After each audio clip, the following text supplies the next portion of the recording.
Bonjour, je suis Gérald Lissia, je suis le directeur adjoint de l'ISTOM en charge de son développement et j'y enseigne aussi les sciences sociales. Alors à l'ISTOM, évidemment, on forme des ingénieurs, on fait des sciences, il y a des dimensions très techniques et c'est absolument indispensable.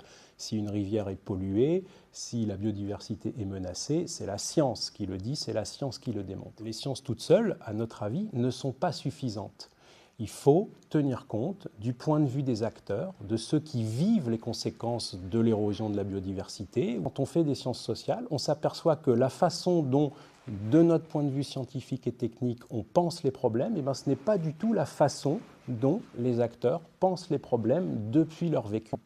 Je pense à un exemple qui m'a beaucoup marqué, dans le delta de la Mahakam, au fin fond de l'Indonésie, à Bornéo.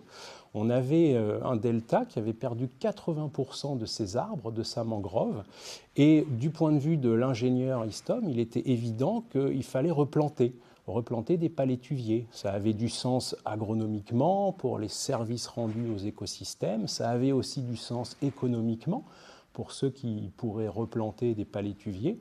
Et bien pourtant, dans ce delta, personne ne voulait replanter d'arbres.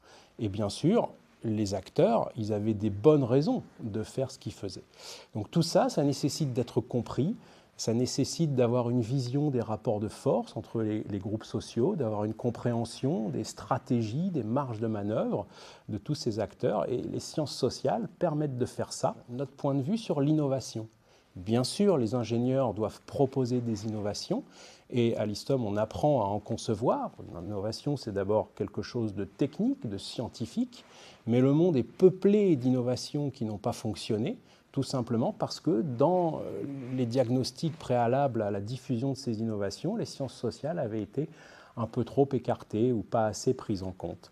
Et pour qu'une innovation fonctionne, évidemment, il faut à la fois un design de l'innovation scientifique et technique qui soit valide, mais il faut aussi s'interroger sur les conditions de diffusion de cette innovation, d'acceptabilité sociale de cette innovation, et même éventuellement essayer de déceler les innovations qui sont déjà à l'œuvre au sein des sociétés pour simplement essayer de les accompagner.